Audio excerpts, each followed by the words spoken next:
Hey, listen up. Yeah, we here and we locked in. Let's keep it going all the way to the top 10. We fear the turtles, so it's no other option. Fred and Ryan, just watch them.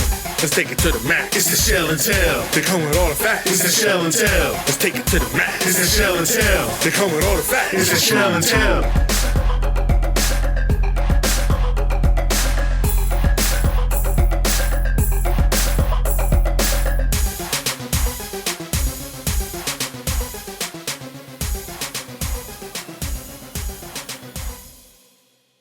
What's up, everybody? Fred and Ryan back for episode 19 of the Shell and Tell podcast.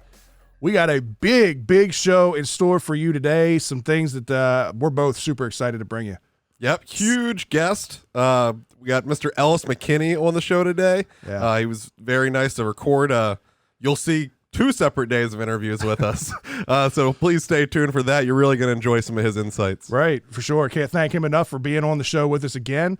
We're going to talk a little bit about some former Terps that are now going to get their first shots in the NFL. Some guys we haven't really talked about yet that I think will have a fair shake at potentially making a roster and, maybe even having a decent career. Yeah, we got two draftees to pick, and then we'll pick our favorite undrafted free agents to talk about. Yeah. Mike Locke's doing his thing with Late Night at Locks and kind of how that impacted this offseason or this whatever you want to call it at this point, this big downtime. Fan. I don't think anyone took full advantage of the pandemic like Loxley did. I think that could really pay dividends in the future. 100%. Had some great guests on that show. It's sad to see that go. I'll look forward to that coming back again at some point. The only bright part of the pandemic. Right. It's like I want Live with Locks back, but I also want to go to restaurants. Well, if you're watching on YouTube, which we hope you are, obviously this is going to be something new that we're going to do with these video versions of the podcast. But if you don't have time to sit down and kind of watch this thing on your phone or watch it on your TV, wherever you may watch YouTube, make sure you follow us on all the social media platforms that we have out there. We're on Facebook. We're on Twitter. You can find the audio podcast on Apple and Google Play, pretty much all the Apple or all the podcast apps of choice. So make sure you get out there and follow us and help support us. If you're watching on YouTube, hit that subscribe button, hit the like. That helps us. It really helps spread the word. So we appreciate every time you guys hit that like button and turn on your notifications. So that way you get notifications of every time we do a new episode. Yeah, and as you'll hear a little bit later in the episode, we plan on doing some giveaways based on this episode. Yeah. So please follow us on Twitter for more information on that. That's going to be the main part of being able to get some giveaways and do some good with this episode. Right. Well, before we get into too much with the Ellis interview, because I know that's what everybody's here for. Everybody wants to see. Nobody wants to talk about us. Nobody wants to hear what we've got going on in our lives. I don't blame you. I want to talk with Ellis too. It was a lot of fun doing the interview for sure. Let's dive a little bit into a few former Terps that did get their names called on draft day within the NFL, both of which ended up in the same spot. Yeah, the Steel City gets 2 turtles from us. Ugh. Brett's a big Steeler fan. Yeah. Obviously, we already had to, bite our tongue a little bit and root for a bit of a Steeler family with Dino Tomlin. Right. Our very first guest interview. Big fan. Yeah. Don't really love your dad's team too much, but, to each his own. Right. But we apparently have to start paying a little bit of attention with all the Terrapins that are ending up over there. Yeah, that's true. And I think Anthony McFarland, that's where we'll start, right? So Anthony McFarland was the first Terp to come off the board in the NFL draft. He goes in there as probably, I'd say, about 3rd on the depth chart right now. But, obviously with his kind of athleticism, his kind of speed, I think he does have a fair shot at getting some playing time this year because you got a stable of running backs back there. You got James Conner, who kind of burst on the scene, and he's a great story. And I love everything that James Conner is as a person. But he's also had some injury history and some injury problems so far in his NFL career. And we know just the average lifespan of an NFL running back is already short in itself. You add the injury history, you add what he's been through with cancer diagnosis and all of that. As strong as a guy as he is, there's certain things that I think he won't be able to overcome. So I think there's an opportunity for McFarland to get some playing time. Yeah, I don't know. I don't want to say he can't overcome it, but it's the NFL. One snap and it's next man up. Right. And he's definitely had spurts where he's been injured, and you need to be that next man up. So McFarland will have an opportunity at some point to show what he's got. It's just whether he takes advantage of it. Right. Also think he could be a really good third down change of pace type back because him and James Conner look and run nothing alike. Right. So that's definitely a nice change of pace for them. I don't know. I think that he could definitely be a contributor. Absolutely could, if we want to play him on special teams, could be an immediate contribution. Yeah. That guy's got some game breaking speed. We've seen him take it to the house many a times. Yeah, I mean, obviously he's got the track background, so we know what kind of speed that he brings. He ran a 4.4-ish 40 in the combine, so he does have that kind of speed. Yeah, his track background cost me $50 to Fred because I thought that was supposed to be all in on our Vegas trip that never happened. Yeah, Vegas got canceled by Corona, but I still owe him this $50 whenever we can put it on the table. That's right. I thought we had a bet with a Javon Leak or Anthony McFarland would get drafted first. I got crushed on that. Yeah, to say the least. But listen, look, they've got a decent stable of running backs there, even behind James Conner. They do have Jalen Samuels, who's a guy that's gotten sporadic play time and has had to play a little bit more than probably the Steelers want him to play just because of the injuries with James Conner. And then they did draft Benny Snell out of Kentucky last year, which he was a guy that I liked a lot coming out of the draft. He brings a lot of versatility. So listen, it's not going to be a layup for Anthony McFarland. He's going to have to get in there and he's going to have to show that he can put in the work and he can outperform some of these guys. But I don't question that when it comes to Anthony McFarland. Yeah, I mean, we saw how deep into their running back roster they were last year with Trey Edmonds playing. Yeah, a few former games Terp for him. apparently. Yeah, he was there for a cup of coffee. Yeah. I had to when I first started, they started talking about I don't remember him, and it was 26 carries and 128 yards over 5 games for 1 year. But support all the Terps, however long you were here, how much you contributed. Right. I'm certain I saw him on the field. There's no names on the back of the jerseys. It's hard. Right. Well, then the next Terp to come off the board was a guy that I thought would be the first one to go off the board, just because I think that on the defensive side of the ball, he brings a lot of versatility. It's Antoine Brooks. Obviously, he's going to be a safety in the NFL more than likely. I mean, that's kind of where they project him to be, but he's kind of one of those hybrid guys that can kind of come in a little bit and play a little bit of linebacker. He can even line up on the edge because he's got that kind of speed and be able to create pressure off the edge. He's, in Ravens terms, I think he's a lot like Anthony Levine for those Ravens fans out there. I'm not going to compare him to Isaiah Simmons or anybody like that who went in the first round, but he has a similar set of skills. He's just not quite as talented as somebody like that. Well, I think before the season, we all thought that he was definitely going to be the first one drafted. We thought he had the highest potential of anybody out there. I think that the Terps season really hurt his draft stock. The fact that he was having to play out of position for most of the year. He ended up being our number one coverage option by game 5 because we had so many injuries. Right. And we had people injured that we didn't even know were injured at that point. Tino Ellis was still playing through an injury that apparently was just nagging him throughout the year. So to get him back to his position, standard position where he wants to play as a in the box type safety, that kind of thing, to let him be a secondary person to the ball and opportunistic. Right. I think that's one of the best ways to describe it. He's an opportunistic, hard hitting player. And I think that if we can actually get him free and let him roam like that, he could definitely have a really good career and give the Ravens some problems for a few years since he got that placement. Well, listen, they've got some decent safeties ahead of him. They traded first round pick to get Minkah Fitzpatrick, who he's on the free side. He's going to be the free safety, so that's not really where Antoine Brooks is going to play. But on the opposite side, they got Terrell Edmonds, the brother of Trey Edmonds. I think it's a third. There's 3 Edmonds brothers in the NFL. I think another one plays for the Bills, if I'm not mistaken. So that's a damn good family there, almost like the Watt family. There's always families where just every one of their brothers playing in the NFL. Right. So, listen, he's going to be a rotational guy, a guy that's going to provide depth. He will definitely not be somebody vying for starting time right away. He's going to have to earn his keep to have a long career in the NFL, but I do believe in Antoine Brooks and his skill set and his ability that I think he can have a long NFL career. Yep.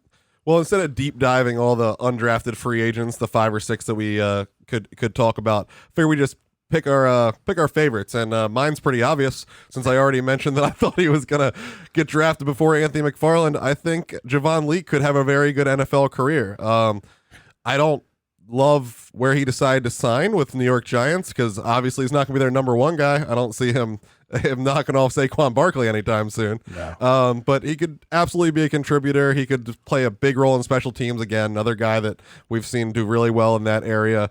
And like I said, it's the NFL. One injury away from being able to take your shot. I always was a big fan. I thought that his game tape was a million times better than his 100%. than his underwear Olympics combine statistics. Underwear Olympics. So I just, it kind of surprises me that all the game tape that he had put out there didn't overwhelm that terrible 40 time that really crippled him and made him an undrafted free agent. Yeah, I mean, his combine is definitely what killed his draft stock or even potential of being drafted. We talked about that when we saw the numbers. I mean, he was running a 4.7 40, which I already knew I had lost the bet at that point. It was just a matter of time.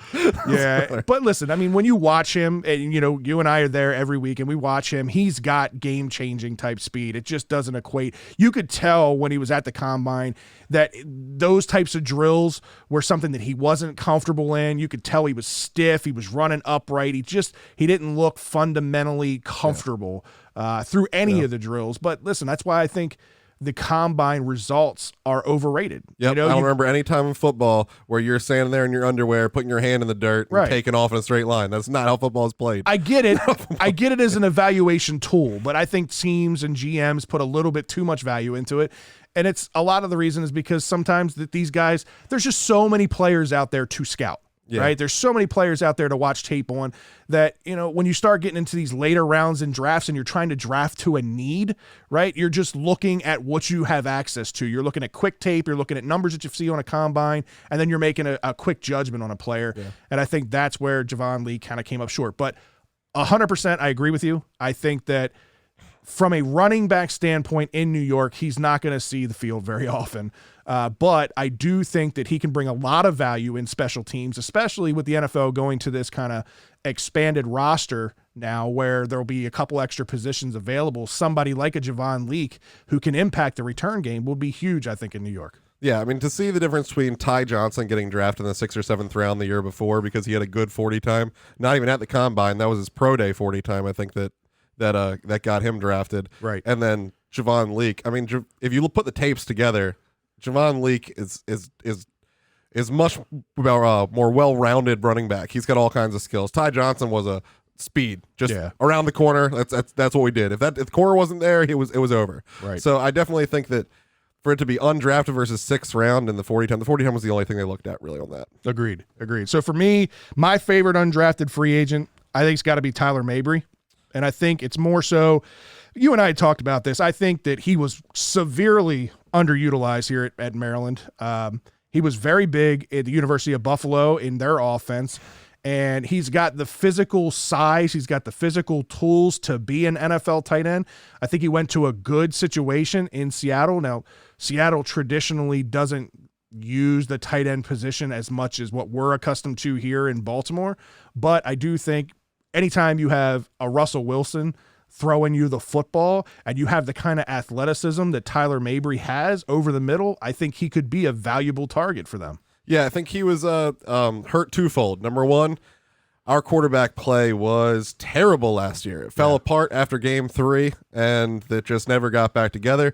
And then also, our offensive line was just as banged up as our cornerbacks were. Yeah. Our guest later in the show, Ellis McKennie, played 4 out of 5 positions because 4 out of 5 positions got hurt. Right. So in order, when you have somebody playing tackle that's not quite ready, what you do, you keep the tight end in, you chip on a play, you have a second blocker. So he wasn't able to get out in routes like he normally would. You want to watch that Syracuse game. That's what Tyler Mabry was supposed to look like, is that Syracuse game. And to put it into kind of perspective of just how good Tyler Mabry was saw by other college universities and other college teams, you and I got a chance to talk with Tyler's parents when we went to the University of Minnesota. Yep.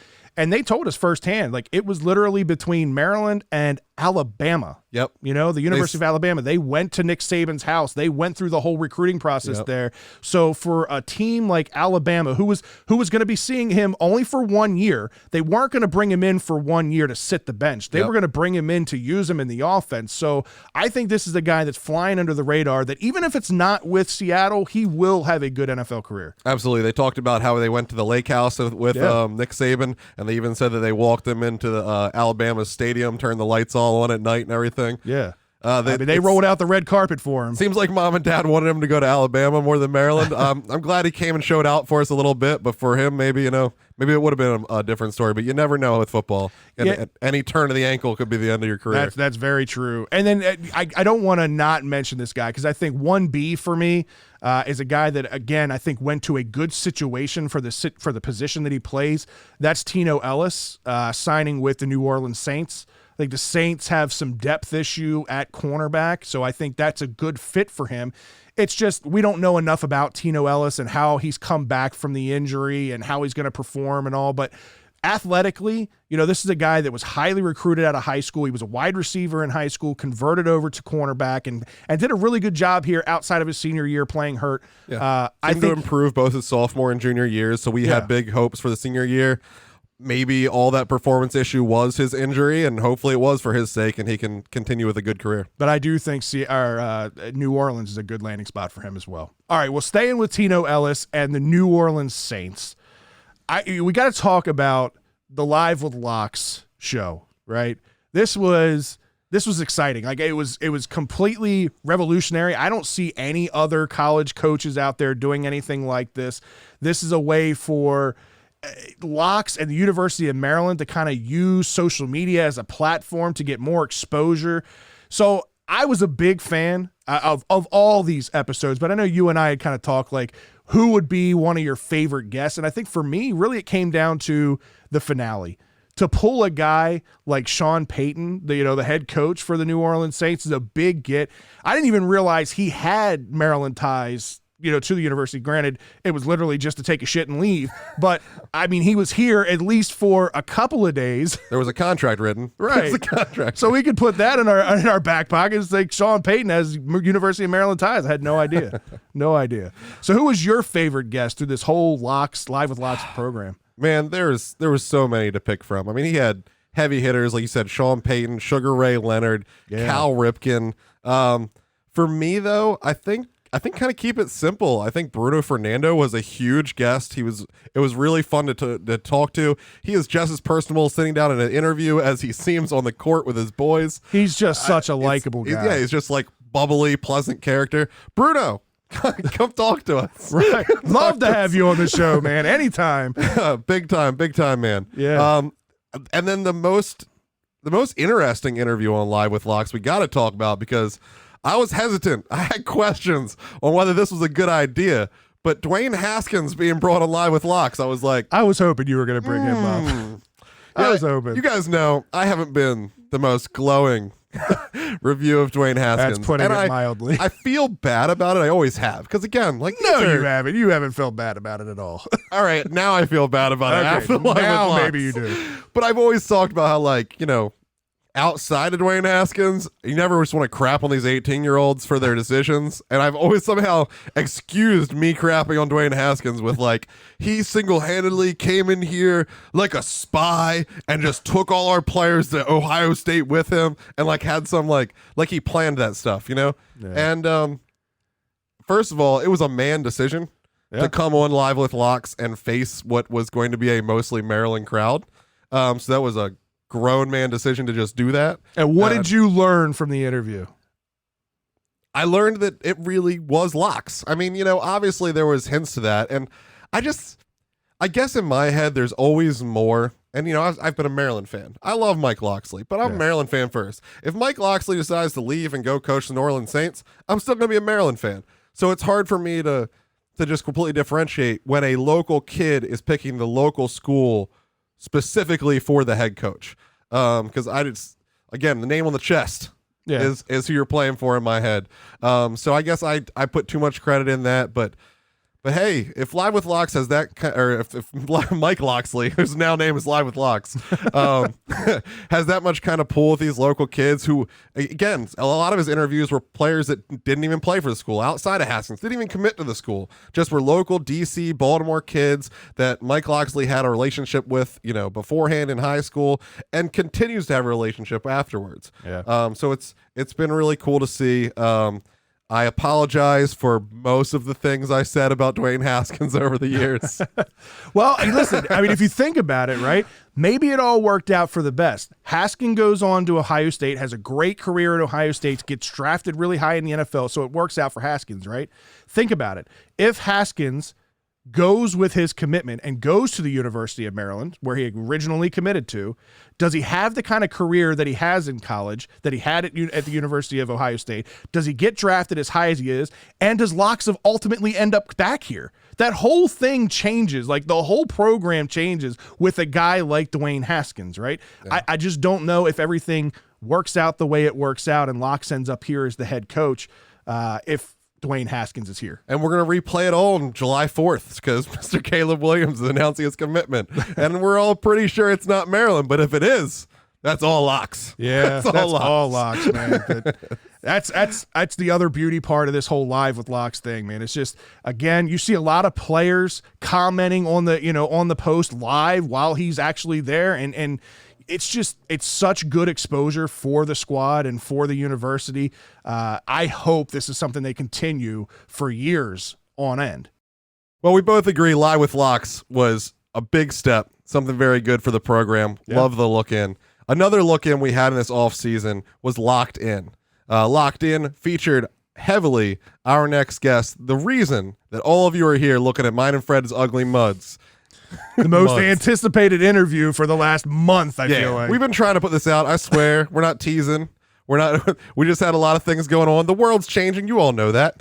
But that interview is finally ready for your ears, and it's right now. Well, we couldn't be more proud to have our next guest on the show. This guy, a Terp for life, right? 2019 honorable mention all Big Ten by the media. 2019 team captain. I mean, he's been a key cog on the offensive line, allowing for huge wins over Texas, open holes for Anthony McFarland, rushing for almost 300 yards against Ohio State in probably the best college football game that I've ever been to, right? My man played 4 out of 5 positions last year. I don't know why he couldn't slide into that 5th spot. We'll have to ask him. More importantly, a 3-time academic all Big Ten in 17, 18, and 19. Welcome, Ellis McKennie, to the show. Ellis, appreciate you taking the time with us, man. Hey, guys. Thanks for having me. I appreciate it. Yeah, man. So we'll kind of hop right into this thing, man. The world's kind of changed a lot since we first spoke about this interview. This has kind of been something in the works now for a few weeks. Since college game day. Right? So I was going to say, I think it's important to real quick talk about how this got organized. Yeah. As I'm sitting at the top of the bleachers booing Jay Billis, and you run over with your card real quick. I thought that was pretty funny. Yeah, we were enjoying it. I don't know if you heard us talk before, but we felt like we were playing the left side of the line for you on that flag because we had the left corner and you had the right corner. Yeah, there you go. Anchoring it down, man. And I texted Coach Lox as he was on the floor. I was like, wow, you weren't going to tell me you were coming, so you get on the floor? He goes, if you run down here and meet me quick, you can come. I was like, I don't know. Oh, man, that's awesome. Well, since then, obviously, COVID has gone rampant. It's kind of changed the way of living for everybody. And I know it's kind of had some personal effects on you more than most with your father kind of being hospitalized and infected with everything. How's your father doing today? Is everything getting better? Is he on the mend? Yeah, he's doing a lot better. He's pretty much fully recovered. He may have a sore throat when he wakes up every now and then, but for the most part, he's doing a lot better. As soon as he came home, honestly, the sickness was kind of gone. It was just recovering from being in a coma for so long. So he's still trying to get his wind back and getting back physically, but for the most part, he's doing a lot better. And I appreciate you guys reaching out and everyone involved with Maryland who reached out and gave support during that time. It was so important for me and my family. That's awesome, man. Glad to hear he's doing well. Well. Your father, I mean, he was a heck of an athlete himself. Right. I did some research on this. I didn't realize he had actually played ball at George Washington, which I know you're going to be attending here shortly for law school, right? So, yeah. And we actually went to a game a couple years ago, and we show up, and they're like, oh, my God, like Ellis McKennie's here, like, blah, blah. And I'm like, who are you talking about? And then like honored him at halftime and put him on the big screen. I was like, oh, so you were good, huh? Like, yeah.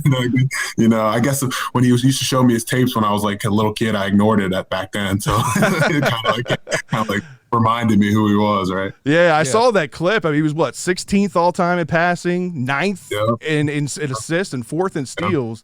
So what kind of impact, what did he instill in you to kind of help get you prepared for college and the next level? Well, I mean, he obviously knew what it takes to make it to the next level and to be successful at the next level. One of the things he always talked about was don't try to be just, the best person in your position group, or just try to be the best person in your school. So this is in high school. He's like, you want to be the best in the city. You want to be the best in the state. Then I started getting more press. And now you want to be the best in the country. You want to work as hard as you can be to be the best you can be, not just competing against the people who are with you. And then I got to Maryland, and it's like, listen, you're not just competing with the kids in your class now. You're competing with the kids that are going to bring in after you, the kids that have been here before you. It's just that mindset that you're always competing, trying to prove yourself to make the most of the opportunities that you get. That's awesome. That's awesome. Yeah. Your dad was a heck of an athlete, but so were you. First team All-Met Baltimore's son, rated second best guard in Maryland by Scout, 34th in the nation by Rivals. Terps are glad we got you, but any other schools you were considering beforehand? Well, yeah, my mom was a Penn State grad, so they were always in the picture. But I committed there super early. Didn't particularly enjoy my visit to Penn State. Took a visit to Virginia Tech. I liked Virginia Tech. It was kind of out of the way. But Maryland had been the first school that offered me. Had been the school that had been on me the entire time. It was so close to home. I'd gone to a ton of visits. I was there when they beat Virginia and stormed the court of the basketball game. I was there at all the football games my senior year of high school. It was just the right fit for me at the time. And I knew what I wanted to do outside of football, and nowhere could offer the type of opportunities that Maryland offered. So it was almost a no-brainer when I committed. It checked every box for me. That's very cool. So your recruiting class was pretty stacked for Maryland standards. You had 2 first-round draft picks, DJ Moore, Darnell Savage, also blocked for Ty Johnson, Anthony McFarland on their way to the NFL. Yeah. Were there any moments for any of these guys where it was like a specific play that you thought these guys really have a shot at the next level? Well, I just think it's funny because we joke anytime we talk to each other. There needs to be a 30 for 30 about that group. How do you have we have all these NFL players and probably won less than 20 games in 4 years. So we don't know how that happened, but DJ was a stud the moment he walked on campus. You knew it. He carried himself like that too. He knew what type of player he was, but he worked for everything he did. It was I got a funny story about being in the car one time with we were in an Uber. It was me, him, and Darnell were in the car, and the Uber driver, anytime we get in the car, like, oh, you guys play on the football team, like blah blah. You go to the NFL. And this is after our sophomore year, maybe. I said, yeah, DJ's probably going to the NFL. And Darnell looks at me and goes, I'm going too. I was like, little do we know, right? First round pick years later. He certainly made good on that claim there. Right, definitely, exactly. Definitely. So being an offensive lineman myself growing up when I played in high school, right, I remember the battles in the trenches, and there were a couple of just rivals that we had in my time in high school. In your 4 years at College Park, who was that guy? Who was that tough matchup, the guy that gave you fits? Is there one, or, anybody that stands out? So Kevin Givens from Penn State played defensive tackle. He was number, I want to say like 39 or something weird like that. I can't even remember. It was interesting enough. I played against him in an all-star game. I played against him in the Big 33, leaving my senior year. He was for Pennsylvania, and I was playing for Maryland. So it's kind of cool doing that and then getting to play against him in college as well. He's like the super crafty, really quick, but undersized to play defensive tackle, but he uses that to his advantage. So a couple times I went against him were definitely difficult because he's a stark contrast to some of the 340-pounders you'll see that play D tackle as opposed to the quickness that he brings to it. Right. But then other than that, a player I'd say to look out for in the next coming years is the defensive end from Purdue, the freshman. I don't know, number 5. I can't remember his last name, but he's 19 years old and was heads and tails the best player on their defense this past season when we played them. He's going to be a hell of a player coming up soon. So. Definitely Sounds noted. good. I'll have to check into him for sure. Yeah, he's a very good player. I was nothing special when it came to high school ball. I only played 2 out of 4 years, but I can vividly remember Mr. Jeremy Navarre eating us alive and feeling terrible about it. But then I've been a season ticket holder since way before high school, and when I saw him starting as a freshman for the Terps, I felt a little better. There you go. Right, exactly. I went to Eastern Tech. We had our classic matchups with Milford Mill and Woodlawn. Right. I don't remember the guys' names, but man, they gave us fits. Right. But some of the classic matchups that you'll always remember. Oh, for sure. My brother, I grew up in that area. My brother went to Newtown, actually, so I'm definitely familiar with all those different Baltimore County matchups going on. Yeah. So at all your years in the squad, I mean, you guys lived through a ton of adversity and a ton of change, more than most people do in a lifetime. You went through, obviously, tons of changes of leadership with Edsel and Loxley and Durkin and Canada, and now back to Loxley again. Right. What has that kind of taught you, and what have you learned from all that change that you experienced? Well, I think I'm honestly prepared for anything outside of football now. Nothing is going to shock me in the world, in my professional experience. When you're playing college football, especially the level we are, it is your whole life while you're there. It controls everything you're doing. And the change of head coach is super important. It's literally how your life is structured. So having a lack of consistency, it makes you grow into the man you want to be, because now you have to make consistency for yourself. You have to make sure that you can stay on track and you can stay focused regardless of what else is going on, regardless of the steady support system that you may have or what's going on. So I think it prepares us. It's not what I would have wanted, of course not, but it has prepared us for life after football now, where we can adjust to the changing elements of our world. That's a great point. Great point. One of those changes in leadership was not just a change in leadership. It was a very tragic event, losing your friend and teammate, Jordan McNair. Right. What have you changed in life? What have you learned from that try to spin this terrible thing into something positive? I mean, to start, you appreciate every moment. You appreciate everyone you're with. That's something that's really simple. I cherished this last season with all my teammates, knowing that, when was next time I was going to be in a locker room or get to spend time with them. It was something that I made sure to tell all of them how much you care about them. But I think it's something about being an athlete and using your voice to speak up for yourself and to speak up for your teammates is something that I really learned. It's something that, you have more support than you know about. You have people who watch you that you don't even know, people who on your university, in the community, who are looking out for your interests, maybe when you don't think you have anyone supporting you, especially when we had such a tough time. We didn't know what was going on. I think it's important, and I'm glad that there's the work of the Jordan McNair Foundation working with student athletes to find their voice and be able to understand. We're focused right now on the signs and symptoms of heat-related illness, but to understand that as a student athlete, you do have a voice, you do have an opportunity to speak up for yourself and your body and give your input as to what's going on. So. That's great. Yeah, absolutely true. We were all really sorry to see that, and you guys played really well for him. I remember that game at Redskins Stadium was something to see, and it was very obviously Jordan related.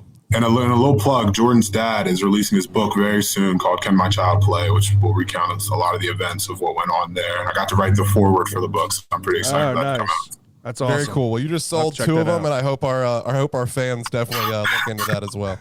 For sure. Thank you. You kind of hinted at this earlier, but I still want to get back into it. Using location at College Park, develop your post-football career. You've been interning with Senator Ben Cardin. Right. Yep. When did you decide that politics was kind of where you were leaning in life? When did you decide that was what you want to do in the future?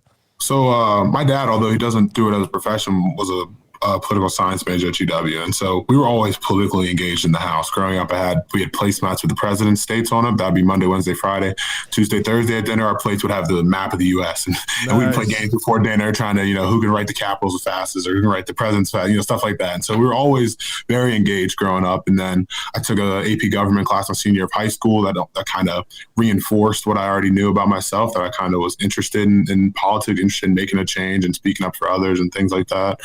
Got my undergrad in government politics in Maryland, finished my master's of public policy this year. And so I knew, and like I talked about earlier, I knew when I went to Maryland, the opportunities that could be offered from that area. So I made sure to take advantage of those opportunities while I was there. One of those opportunities was I worked for a campaign in Baltimore for a man running for governor in 2018. Right. And then that same summer, I did my first year with Senator Cardin at his Baltimore office. And then this past summer, I worked at his Capitol Hill office in DC. And those were experiences that, like I said, you wouldn't get anywhere else. More importantly, I wouldn't have been able to be the type of leader and captain for my team if I would have played for another school. If I had played, there are stories of guys who go to Stanford and get a summer internship in Capitol Hill, but then take the summer away from their team, which is the most important preseason aspect of being a football player. And so being able to be there for our 6 a.m. morning workouts, just to hop on a metro and go down to DC and then get this incredible experience I wouldn't get anywhere else was worth every bit of coming to Maryland. That's awesome. That's awesome. So what's next for Ellis, man? I know we talked a little bit about it earlier, potential George W. in law school, right? Yep. So I plan on going to law school at George Washington in the fall. That'll be the next 3 years of my life, hopefully. And then after that, we'll see. I do have ambitions of running for office at some point in time. That is my goal. I do want to be able to represent a community, represent, constituents and make policy. Hopefully that's something that's in my future. Obviously, before that, I'll just, be a practicing lawyer working at a firm, hopefully, or something like that. We'll see. So no potential for a football opportunity, maybe even if not the NFL, like a CFL type thing, any kind of professional level sport? So with my backup plan being the way it was, it was the NFL or go to law school, and good backup plan. Yeah, it's a good backup. It's a backup plan, right? But with pro day being canceled and just the way things were around all this, I wasn't able to have a physical. No one even got to come have a meeting with me, things like that. So just the way the cards were dealt, and I wasn't able to, get signed. They weren't doing rookie mini camps. So everyone who's been signed is going straight to training camp, which is a little bit more exclusive, group. So unfortunately I didn't get a shot at that, but it's the way the cookie crumbles, and we'll see what happens next. Keep your phone on, man. You never know who's going to call at the right time, Definitely. Yeah. Never know who's going to call, but when they answer and find out that I'm 289 now because I've been trying to lose all this lineman weight. Yeah. I was going to say, you do look like you slimmed down quite a bit. I was going to ask. We had that Matt Burke diet. I don't know if you. Oh, no. I read up on all that. Matt Burke and Marshall Yonda. And, Joe Thomas did a really good one too, where Joe Thomas is Jack now. So yeah, Matt Burke and Matt Stover look about the same now. It's a little strange. Matt Stover's my guy. I went to high school with Matt Stover's son. I'm good friends with their family. Matt Stover's my boy. Yeah, that's awesome. Very cool. Very cool. So what do you see your involvement in the future with the Terps? Do you see coming by? Do you see supporting, being there? What do you? Oh, I will be that loud fan in the stands every game. Since I'm only in DC, I will be there for every home game. I can see that.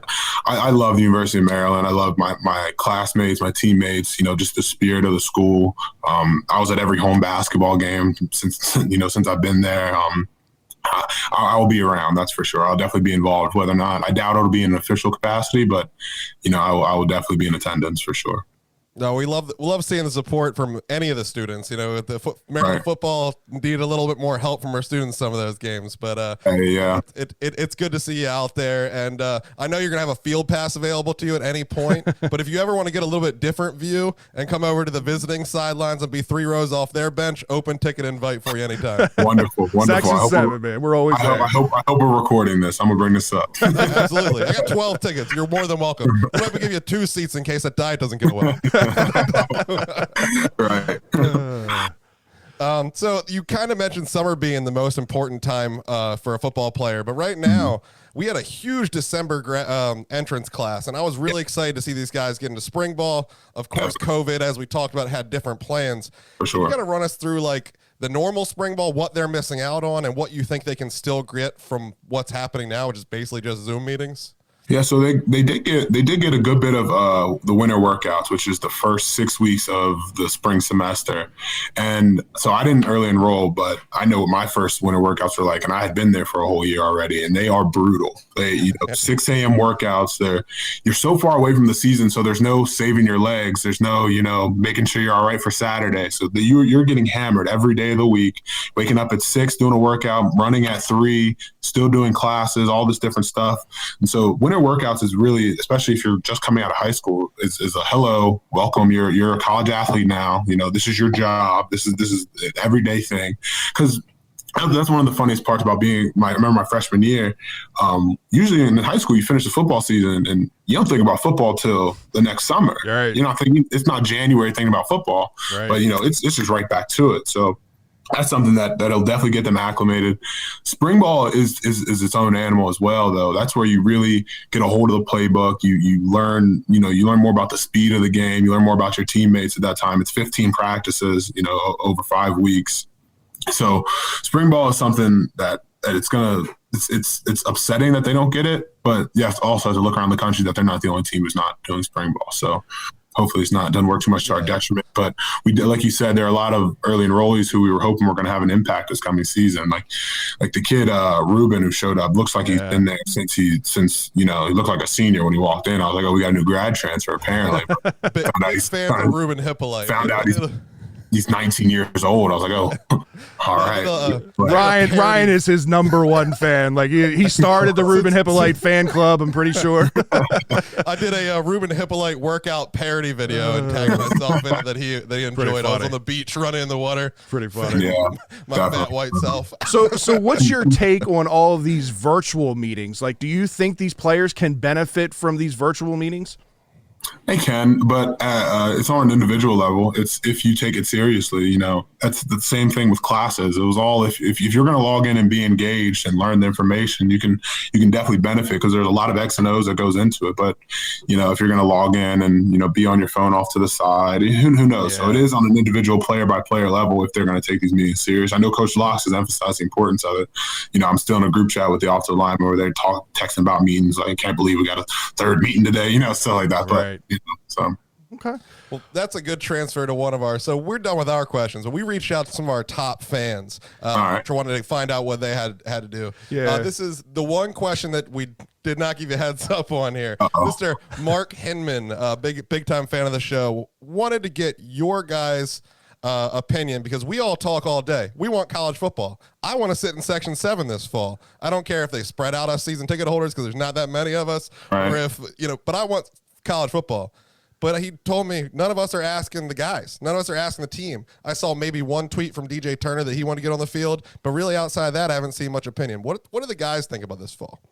Oh, I mean, it's all right. It's their identity right now. So it is what we want to do. And, you know, it would be extremely tough to have to wait a whole nother year to get back to football. I personally don't see any avenue for us not playing football this fall, whether it's in empty stadiums or, like you said, with social distancing guidelines in the stadiums. But yeah, everyone wants to be back on the field. No one likes being stuck at home. No one likes being not on campus when we're supposed to be. This is supposed to be the best time of our lives, you know. So there is a lot going on, and like you said, I personally know the risks that come with it. But I feel like there is a safe and smart way that we can go about it. The more testing that we get, the more information we get on the disease, we can. Well, there are smart people out there. We should be able to figure it out. I expect football in the fall. 100% All right, agree. guys, this is like first-hand knowledge. We got, you know, again, individually affected, public policy guy, law school, well-rounded. This guy needs to be on CNN. Let's get him out there. So the next question comes from Matt Dewhurst on Twitter. He says, who are some of the young upcoming offensive line guys that you're most excited about and we should be keeping an eye on in 2020 and 2021? And what's your take on the group kind of as a whole? Yeah. I don't know if you guys saw my post-game interview after the Rutgers game this year. I was so proud of the three freshmen who came in and started that game. You know, Johnny was hurt. Marcus was hurt. And so, you know, we had a mosh posh of guys playing that in a road Big Ten game. I don't care who it's against, you know, even if against the worst team in the league, we still had to find a way to play. And we had 3 19-year-olds starting on the offensive line. It was Jalen Duncan, Spencer Anderson, and Austin Fontaine. And I was so proud of how they fought and scrapped throughout that game to get us to a W. And so those are 3 guys who I know are so athletically gifted that if they can figure it out, you know, figure out how to be a pro off the field, and, you know, make sure that they're getting their bodies right, they're getting their minds right, that, you know, you're not staying up too late, you're getting your schoolwork done, and then being a pro in the building with taking every workout serious, taking every meeting serious, you know, understanding the playbook inside and out, being able to make the adjustments when necessary. Those are 3 guys who are going to make a big impact for our offensive line in the future. Yeah, offensive line is where it all starts, man. You can have all the skill guys and all you want, but until you're built right in the trenches, you put in that work, it means nothing, man. So I agree 100%. Yeah. And those three local guys too, which is even better.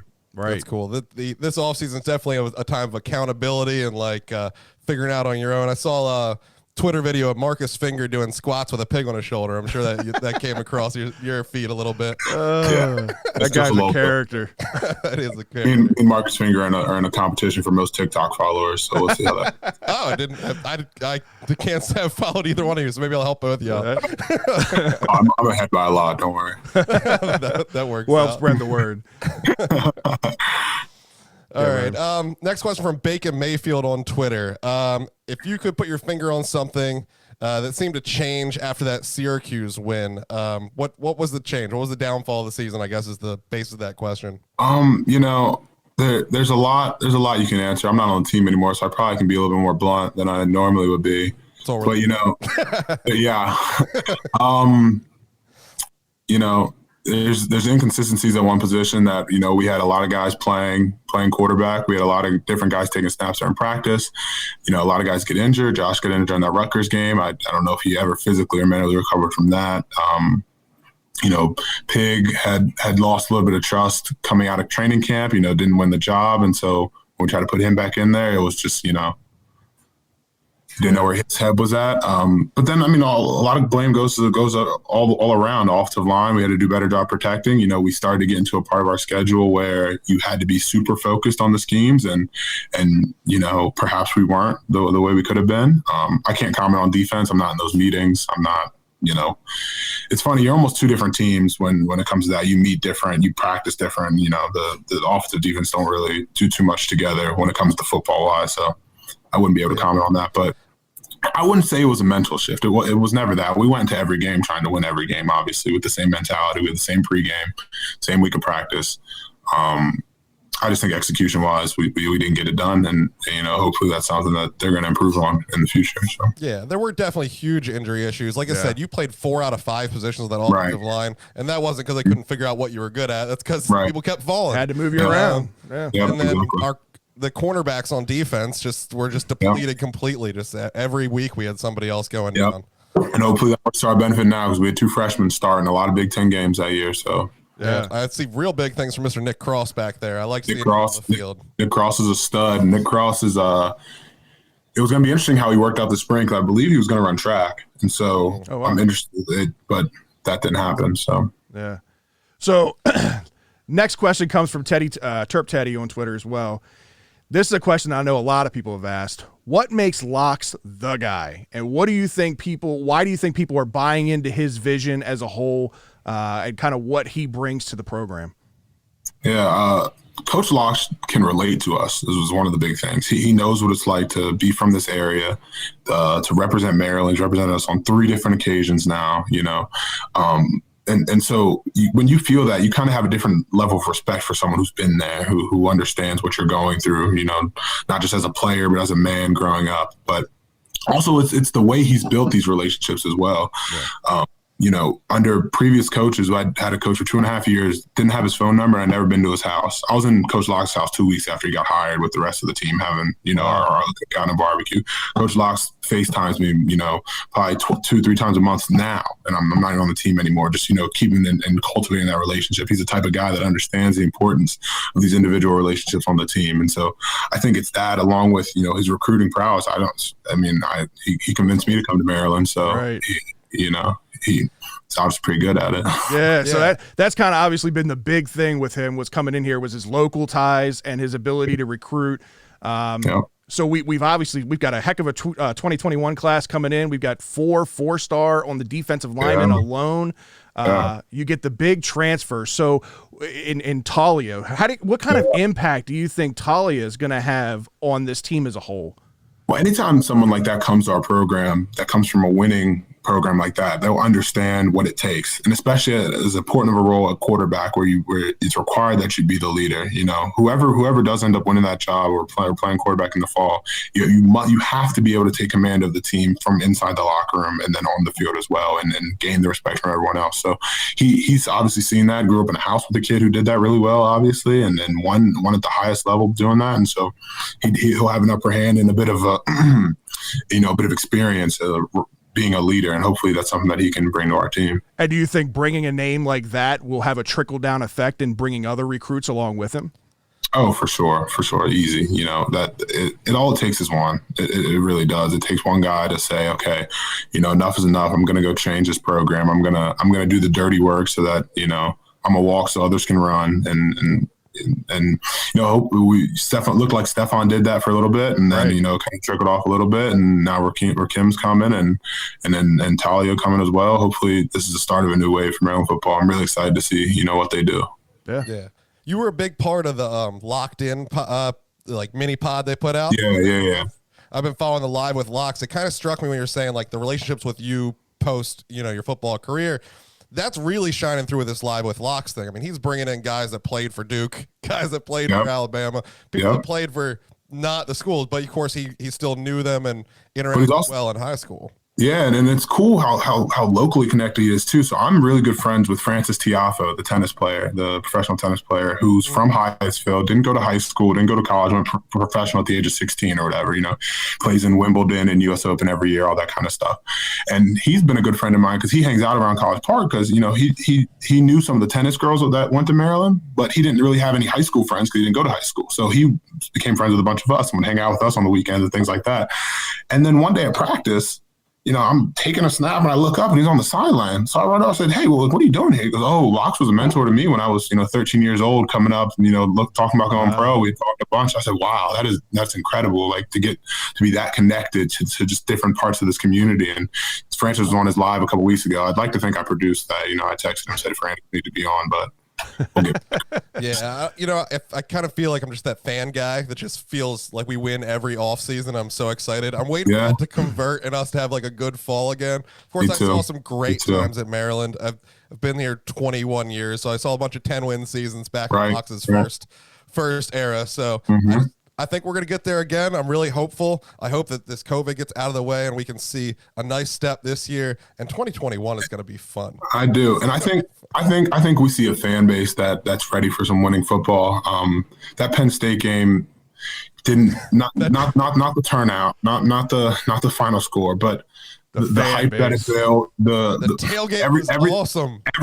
Everything before kickoff is what you want in college football. Yeah. Everything, but the week leading up, we had a bye week before. The intensity just built to a fever pitch on that Friday night. But we weren't able to, even a close game there changes the season and changes the way Maryland football is viewed. We completely dropped the ball on that. Had an opportunity to, change the way Maryland football is going to be viewed for a decade. But it was really, unfortunately, we're unable to capitalize. Kind of killed that. Really, yeah, no doubt. Well, we were trying though. Last thing I'm going to ask you before we let you go, because there is a lot of hype about Talia coming in here right now and all, but you can't forget, right? There's a pretty darn good quarterback still sitting in the wings that committed last year in Lance Lejeune, and you got obviously a firsthand chance to look at him. What kind of different dynamic does he bring to this team in offense? Lance is just electric. Lance's athletic ability is unbelievable. He's got a cannon for an arm, and the kid can run. So he's another guy who is still figuring out how to be a college athlete on and off the field. He's got to make sure he knows how to do meetings. He keeps focusing on school and in the playbook. And once he gets all that figured out and all he has to focus about is football, he'll be ready to burst. So I'm really excited for that quarterback room. Competition's all you can ask for. So. Right, exactly. It breeds greatness, man. So I'm looking forward to it a lot. Ellis, can't thank you enough for taking the time. Before we sign off, though, here, we do like to give our guests kind of the platform. If there's anything that you're working on, anything that you want to plug, I know you mentioned the book earlier, anything that you want to bring to light for our fans to hear. Nope, like I said, Can My Child Play by Marty McNair is coming out fairly soon, so I hope everyone get a chance to read that. And I just really want to thank everyone in the media, including you guys, for everything you've done over the past 5 years for this team. And I don't know, I'm excited to be involved. I'm excited to see where Maryland football goes from here. Appreciate it, man. Well, good luck to you. And again, thank you for taking the time for being on the show with us. Thank you, guys. I appreciate it. Well, a lot of things have changed since we recorded this interview with Ellis. The world has started a whole new movement, and we kind of felt a little tone deaf to not address it in the interview. Reached out to Ellis, and he would like to put his 2 cents in and make it fit more with what we're addressing. So we welcome back Ellis McKennie for his final statements.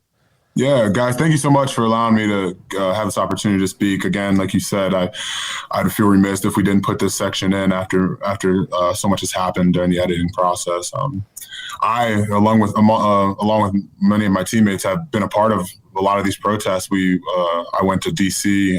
This past weekend and participated in one of the bigger protests, and so I think it's important to hear just a little bit about what I'm thinking personally. Yeah.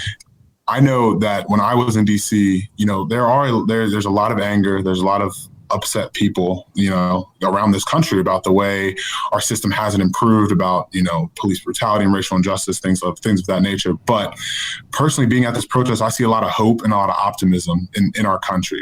I feel that we have the room and space to change, and that these protests are another sign that show we're moving in the right direction towards change. And hopefully in the next coming weeks, we'll even see a bigger jump to more formal changes that come from these protests in the next coming months and the coming years, that we start to see tangible change. Personally, in terms of athletics, I think it's important to me to voice to Terp fans out there that this is a time to support the athletes that you cheer for on Saturdays. It's important to support us as men and as human beings from Sunday through Friday.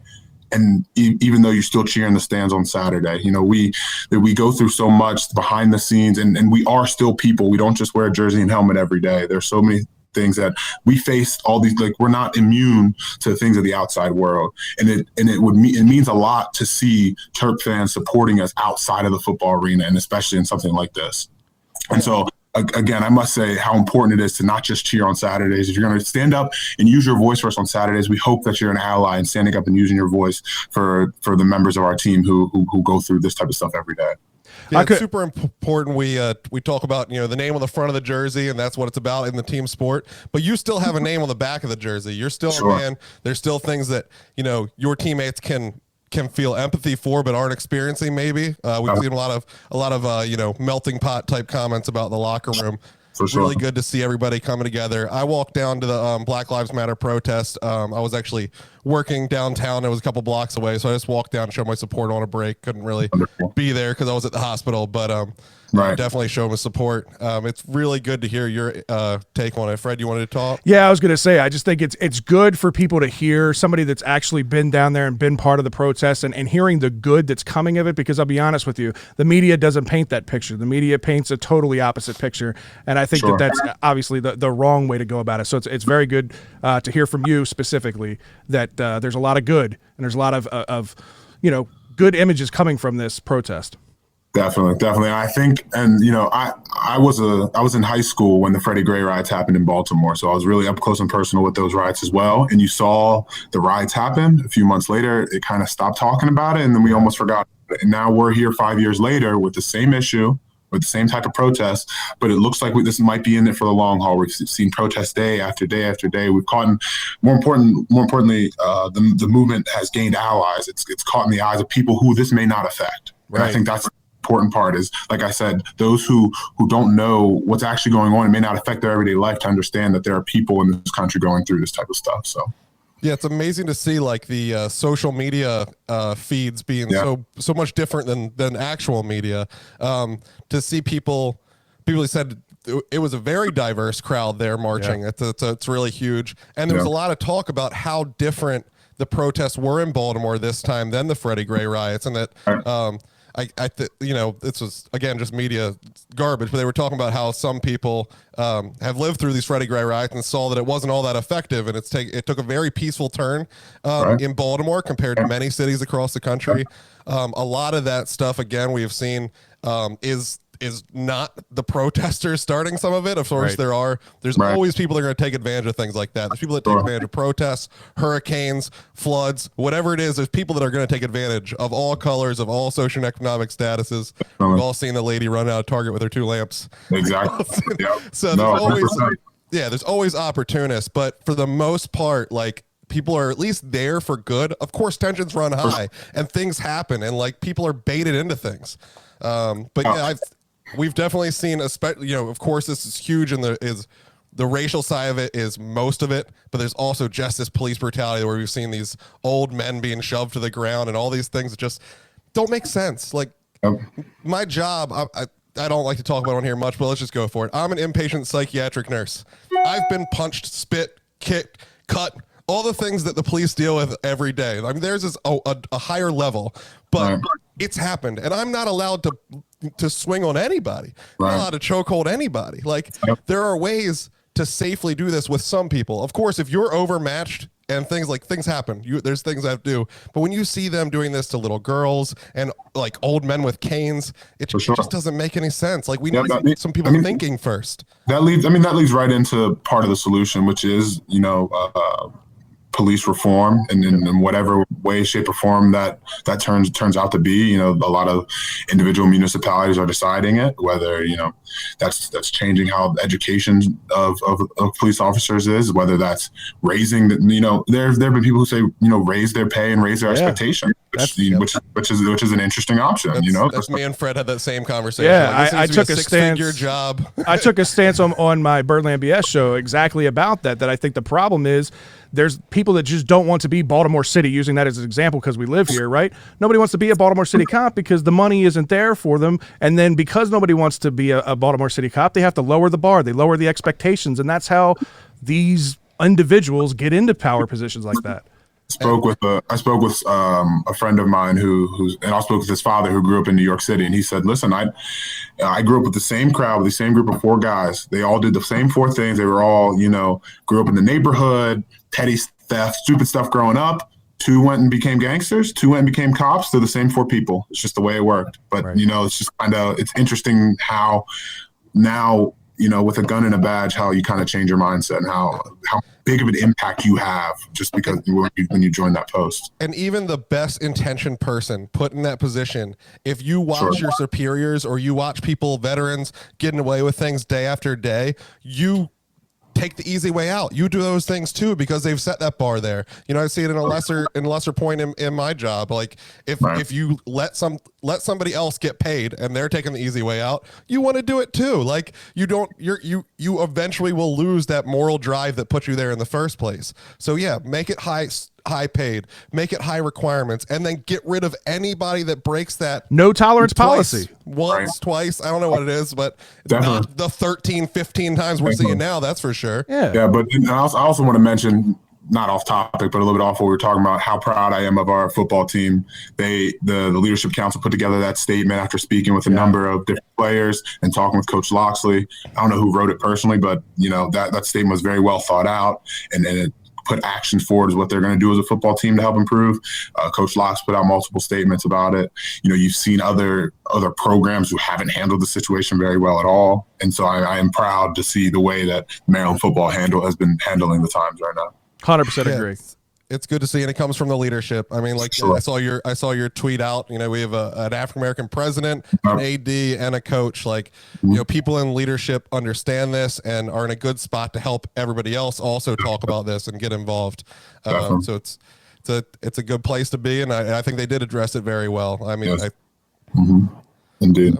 So bringing it back to football, well, Mr. Drew Brees got into trouble related to this. Yeah, he did. So. How do you see something like this in the locker room? He's obviously earned a lot of, leeway with his teammates over the years of being a good person. You've never heard anything like this in the past. Right. But luckily it's Drew Brees. But how do you think to see this go in the future? I was disappointed because like you said, I never heard anything Drew Brees saying something like this before, but Drew Brees presents the interesting argument about the military and kneeling. That's still the whole thing. The NFL still doesn't really address the Colin Kaepernick situation. It's still kind of the elephant in the room. Like Colin Kaepernick's looking back to hey, I did this peacefully for a year and lost my job. So what, but I have my grandfather also served in the military, but he didn't come home to the same thing Drew Brees' grandfather came home to. My grandfather came home to hate and racism, wasn't allowed to use the same bathroom as Drew Brees' grandfather. So it's not about the military, and anyone who kneels during a protest will tell you that, who are trying to peacefully protest will tell you the same thing. It's not about disrespecting our flags, not about being unpatriotic. It's not about disrespecting our military. It's about these issues that we're trying to bring to light. And so I was disappointed that someone as smart and intellectual as Drew Brees failed to understand that or failed to recognize that, and in back to football, I watched what Malcolm Jenkins said. I've seen what a number of his teammates have said. And so it should be kind of interesting to see how that plays out in the locker room coming soon. Yeah, well, he did come back. He did come back with an apology and a response. And like you said, Drew Brees is a guy that's been well respected, not just, through the NFL community, but I mean, he's in Louisiana, very well respected in a predominantly African-American area, right? So do you, when you see somebody like this make a mess, make a screw up, say something publicly that maybe he didn't really think out, didn't, put a whole lot of thought through, and he should have. Come back with an apology like that. I mean, what's your take on something like that? Well, it starts with being difficult because we're still in a pandemic, so words are only going to mean so much for proving to his teammates what he really means. He's going to have to show it. He's going to have to live that every day, because at some point in time, an apology just isn't going to cut it. I mean, and also he had to apologize twice. So the first time he said, "I'm sorry for how you took it." And we were like, wait, no, is that really how you're going to apologize? Yeah. Like, I'm apologizing for saying it. You're apologizing for us getting upset. I'm like, okay. So he does have some work to do, but that's going to be on a personal level in the locker room with his teammates. And that's something that he can't build on right now, because you're not allowed in the building. You're not allowed to be with one another. So, right. Yeah. So I know you talked about his name not being a military thing. We've been a lot of police bashing here, but I don't want to be making a police thing either. There's obviously a lot of good police out there. There aren't all bad police officers. Coach, and hold on, before you go even further, there are a number of bad African American police officers too. Don't get me wrong. Like, this is not. This is I'm personally on the side. This is low key a police issue separately, and then there is a race issue in this country. Don't get me wrong. But 100%. They're black are just as need to be better. Well, that's what Coach Loxley put out the comment that, he's dealing with a whole locker room of a diverse population. Yep. You got people's, white kids, black kids, you got white cops, black cops, all in the same, that are their fathers in this locker room, or mothers in this locker room. Yep. So it's, there's definitely, so many levels to this, and I've seen statements by the police, they're feeling very similar to the African American at this point, that we're all being judged as one. Well, that's exactly what that's the statement made. Like, we felt it for a little bit. So, but I did say where you're not like an anti-police, let's go podcast. We're trying to get you paid. If you're a good cop, I want you to be paid. You should like this. Right. And I completely agree with you, saying I actually wrote for my master's application, I wrote an essay about how a college football locker room is the most diverse place in the country. How, if we want to take a lesson on how to cooperate, on how to be good people, good teammates, you need to go look at a college locker room, because, you're not judged. No one is judged by where you come from. No one is judged by what you look like. It's how you perform on the football field, and that's all that matters. So that was interesting. That's very good. Very cool. All right. So I wanted to thank you for your time, first of all. It's been amazing talking to you both times. You're a very cordial individual. We've enjoyed just having our conversations, even post-recording. Wanted to do something to support both you, the team, and do some good with this podcast, since we've spent so much time doing it. So you've mentioned the Jordan McNair Foundation multiple times in this interview. I know he's a close friend of yours. In order to help promote that and this podcast itself, I would like to do a donation. I want to cap it $365 as remembering Jordan 365 days a year. We'll do $5 a retweet, $1 a like. And then if we hit 25 retweets, I also want to donate 5 books to random people that have retweeted and follow this podcast. So I think that'll be cool. It'll help us out, and I definitely want to do some help for the Jordan McNair Foundation. Thank you so much. That'll be incredible. I'm looking forward to see, how this works, and hopefully we do some good with it. Definitely. Thank you so much. I want to see some crazy numbers. I hope I'm way low on these numbers. I want to make them realistic so that I go broke, but so that I hit my cap. But I hope we see some great retweet numbers and really help that book out. And say the name of the book again for everyone. Can My Child Play? Can My Child Play by Marty McNair. Yep. And actually, today we're recording on June 10th. The 2-year anniversary of Jordan's death is in 3 days, on June 13th. Wow. Wow. It feels like forever with all the things that have gone on. But I know, like you said, you've learned from Jordan to take care of it and treasure every day. And even though this has been the worst year in history, we have to take our moments to really appreciate the few positives that people have in life. For sure. It's been really nice talking with you, Ellis. Yeah, again, thank you guys for giving me this opportunity again. Thank you. Appreciate it, man. Well, I hope you guys had as much fun listening to that as we had doing it, because it was great to talk to Ellis McKennie. Ton of fun. Can't thank Ellis enough for sitting down with us virtually and hammering out this interview. It was a lot of fun, a lot of insight, both not just with the football squad, but with some really, really important kind of life topics that are going on right now. And the one thing I really, really respect about Ellis, amongst many things, is that he comes from the cuff. He doesn't censor anything. He speaks his mind, and he's just a well-spoken, very educated person. This guy's got a bright, bright future at GW Law, the next step for him. Yeah, man, I can't wait to see what comes for this man, both at law school and post-grad, and seeing what he can really do change in this world, because he just puts goals in front of him and knocks them down, and I think this guy's got a really bright future. Yeah, so help us spread the word with this interview. Help us spread this show. Like, retweet. If you're on YouTube, hit the like button, hit the subscribe button, hit the notification button, so that way every time we have a new show come out, you get notified. Ryan's put it out there in this interview that he's going to be donating for every like and to every retweet to the Jordan McNair Foundation. I know if it hits so many retweets, Ryan, you're talking about giving away some books. Yeah, we're going to give away some books. Like, follow, retweet. If you've done those 3 things, you'll be entered in. We use one of those magic number generators and give away, I think I said $5, something like that. It might be more. Who knows? I might feel generous when I see how popular the show is. I got a feeling it's going to be more on your end. Probably. Well, we appreciate you guys tuning in, as you always do. Make sure you follow us on all the social media platforms. Follow us on Twitter. Follow us on Facebook. Everything is Shell and Tell. If you're watching this on YouTube, as I said earlier, you can find the audio podcast on Apple, iTunes, Google Play, and more. Ryan, sign us out. Yeah, this year has been full of challenges, but hopefully we've really turned a corner. The team's returned to campus. That's great. I hope to return to the stadium soon. You and me both. Yeah, we really need to make sure this keeps on a good track. So until next time, here's to wishing all is well under the shell.